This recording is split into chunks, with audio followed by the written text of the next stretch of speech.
আসসালামু আলাইকুম। আন্তর্জাতিক মাতৃভাষা দিবস ও শহীদ দিবস উপলক্ষে সকল শহীদদের প্রতি বিনম্র শ্রদ্ধা। ভাষার মাস ফেব্রুয়ারি। 1952 সালে এই ভাষার জন্য অসংখ্য মানুষ জীবন দিয়েছে।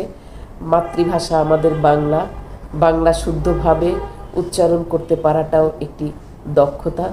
এই দক্ষতা অর্জন আমাদের আসলে সরকারি চাকরি প্রার্থীদের অত্যন্ত জরুরি। ঢাকা বিশ্ববিদ্যালয় থেকে দর্শন বিভাগে স্নাতকোত্তর শেষ করা একজন শিক্ষার্থী চাকরির প্রস্তুতি নিতে গিয়ে তিনি দেখলেন তার আসলে ভাষা নিয়ে তেমন কোনো দক্ষতাই নেই। তো আমাদের ভাষার দক্ষতাটা বাড়ানো অত্যন্ত জরুরি। আজ থেকে 29 বছর আগে আমি যখন ইন্টারমিডিয়েটে পড়তাম, তখন শ্রদ্ধেয় হুমায়ুন আহমেদ স্যারের ছোট বোন সুফিয়া ম্যাডামের কাছে আমি বাংলা পড়তে যেতাম। কাউকে বলতাম না, কারণ বাংলা আবার শিখতে যেতে হবে, এটা নিয়ে হয়তো সবাই হাসাহাসি করবে। বাংলাও একটি শেখার বিষয়, বাংলাও একটি দক্ষতার বিষয়।